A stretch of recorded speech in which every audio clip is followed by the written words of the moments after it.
Oh, it's recording. Hello again. We are moving into the perhaps penultimate chapter of Dr. Stone. I'm wearing my headphones for no reason. Chapter 231, released at the end of February. Are we actually moving into the finale of all finales, the end of the story? I don't know. I don't even know what I want. It would seem kind of crazy to have arcs beyond this. And yet, at the same time, it would be kind of cool if this series just transformed into, like, Star Trek. Just this beautiful vision of humanity expanding beyond the present day into spacefaring, into everything like that. Maybe that's better for, like, a sequel series. Doctor Space. I don't know. But before that, they actually have to get the Medusas on board for whatever Senku's plan is. I guessed it's going to be strategic petrification to enable humans to expand beyond the Earth and the solar system and maybe even the Milky Way. But who knows? It could be a lot of things. Senku is now in the hub of all Medusas. This color page is awesome. I love the glittering blue. So dazzling and yet so ominous. And just the position of it on the surface of the moon with the Earth, that blue dot in the distance. Ah, fantastic. Okay. What is Senku going to offer? Oh. And the spread. Senku and his dad, both in astronaut suits, eating ramen, beloved ramen. Oh my god, that ramen looks so good. Having beers. Look at all the ramen eggs ready to add. Suika and Chrome with tears in his eyes, working together way back in Ishigami Village. Oh, it's beautiful. Suika helping out too, Kohaku dancing along. It's really beautiful. A future to get excited about. Yeah, the series is definitely ending. I think this must be the penultimate chapter. Whether there's a sequel series that talks about humanity's Star Trek-esque future or not, I think that would be kind of cool.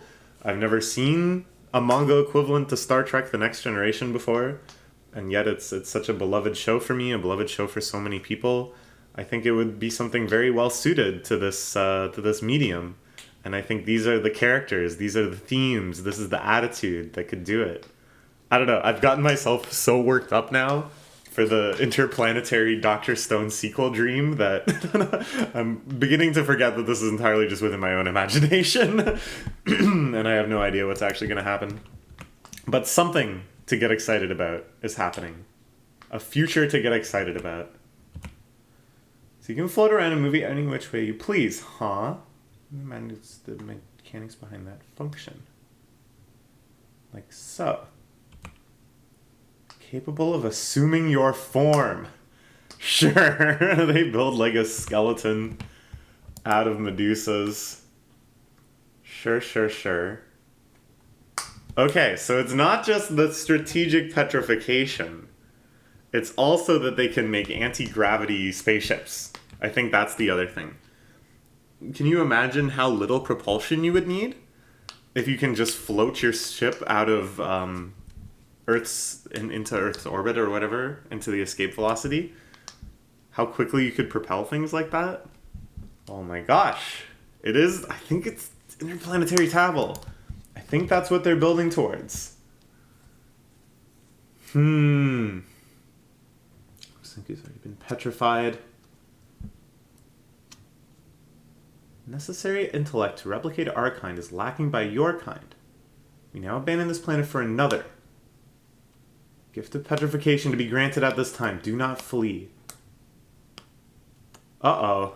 It seems like the talks broke down. Is this not the end? That they're saying, okay, well, nothing more to get from you. And they still are in this perspective of petrification as a gift. They haven't figured out this idea of people want to do more than just be statues. Okay.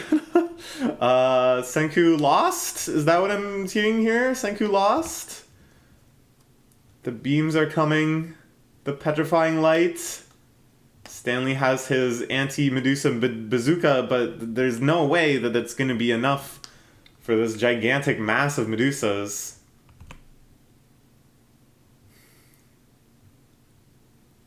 Perfect line of fire. Many of us will die.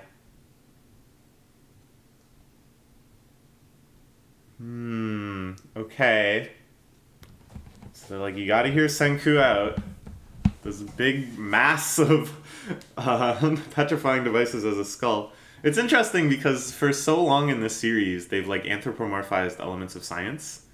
Often in the shape of big ominous skeletons and stuff. Remember, like, way back when they're trying to get methane from the methane lake, and they had that personification of the poison of methane? It's really like that again, but now it's real. It's, like, physically real that they actually are making this shape and everyone can see it. An interesting evolution. Parasites aren't so brainless that you fight against your own hosts. Creating another plan to work with us instead. Enemy and Y-Man can team up to create something truly out of this world. Out of this world? I mean, I'm not gonna toot my own horn too hard. I don't think that's really like a mind-blowing idea that this is what they would work to create. It's, it's... Everyone considers this the next logical evolution of a species as you go from one planet to multi-planet. But, it's just so exciting! I'm just so happy. Probability is near 0% of that plan succeeding. Near 0. Sounds about right. But near 0 ain't 0. Not when it comes to us. Bro, did you bring that the whole time with you? You brought that on the spaceship, taking up valuable space and weight? Just because you thought at one point it might make a good rhetorical point? Came to the stone world with nothing. And in just 10 short years... here on the moon. I mean, it works. When it works, it works. You chose a good icon to bring, I guess. I don't know. It's, this isn't proceeding as smoothly as I thought, I guess. I thought, from the power of rhetoric, Senku would... You know why? You know why I got tricked? Because they had that shot of Senku talking to them, and we couldn't see what they were saying. And the most guaranteed, universally applicable, undeniable rule of fiction is if you see the characters discuss their plan and you hear what the plan is, the plan will fail, or at least require heavy modification. If they don't discuss the plan in front of you and the plan is a secret, then the plan will succeed, but you'll only find out about the plan as it's succeeding. So I got tricked. That rule, I'm sorry if that's the first time you've heard it, will spoil almost every piece of media for you. It will ruin the suspense of everything, so do your best not to focus on it. Anyways, this is a rare counterexample where we don't know what it is Senku proposed, but it wasn't enough to convince them. Not on their own. This is a pretty crazy shot. I'm not even sure what's happening right now. Did they get convinced? Is this them scattering out of their ominous skull form into a more cooperative form? Unable to honor request. Abandonment is your kind's fate. My kind will seek other planets and more intelligent organisms. However, I may be taken by you, and only I. This one Medusa. The other ones are gonna skedaddle. They're not gonna bet on this. But in order to hedge their bets a little bit, they're gonna leave Senku with one Medusa to research, study, and replicate. And if he can get to the point where he can replicate it, then there's really no difference if they all stayed or just this one stayed. Okay, I like this. This feels very pragmatic. Just this idea of like the hyperlogical mechanical species transcending its logical limitations just this one time to make this very small bet that one of them will to stay behind to see if Senku can do it. Acceptable? Yeah. Never unleash the Petra Beam again. As a reward, our trophy was a single piece of futuristic science. What can they do with that? They start heading back from the moon. They jettisoned the one part of the pod. And because this Medusa is in a vacuum, it's not getting oxidized, and it has its full consciousness and 3D spatial maneuverability. I like this. I really like this. Because, the biggest unexplainable mystery of the series is how these things work. And how something created them, right? Like, they still have components that are basically magical. And I talked before about how I really hope they do offer some sort of explanation and build up around that. But I like that they just don't know. They just exist. Does your kind comprehended who or what created you? Do you possess complete knowledge of your origin? Owned! I dropped something I was fiddling with.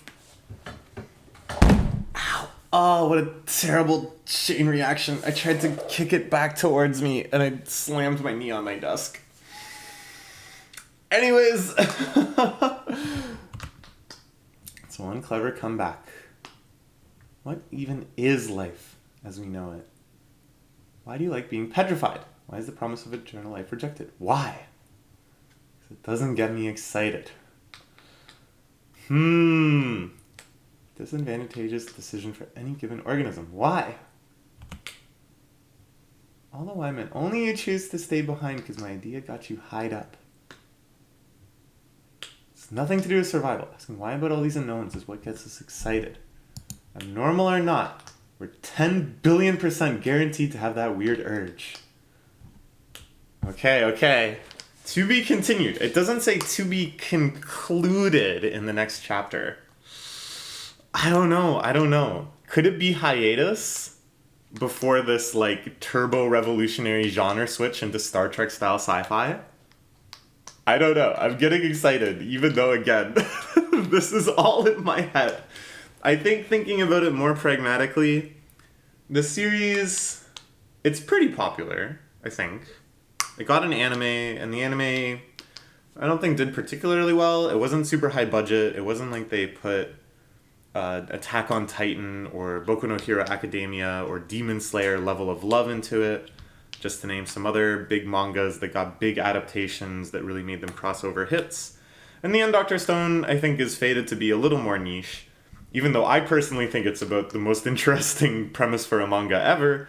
Other people I know would be turned off by the lack of fights, the lack of, clear antagonistic structure and stuff like that. So maybe its popularity is kind of hard-capped. And the way that the pacing really ramped up, that they had set out this idea of we're going to make all these stops on the world to set up different cities. In the first city they get to, there's a major antagonist. They have another kind of Stone War type battle, which then bleeds into the South America battle, which is also super substantial. And they meet someone new who's a big deal. And then after that, the pace really accelerates, and there's much less of a feeling of arcs. We kind of already talked about this. Of course, this is also exacerbated by the fact that I read all of this part from basically South America to now, in marathon sessions, in many chapters per day, rather than reading it week by week, which really changes the feel of the pacing. But I could cynically say, they are waning in popularity. Shonen Jump wants this series to end. So they were given kind of a time limit of, get all your plot done by this point.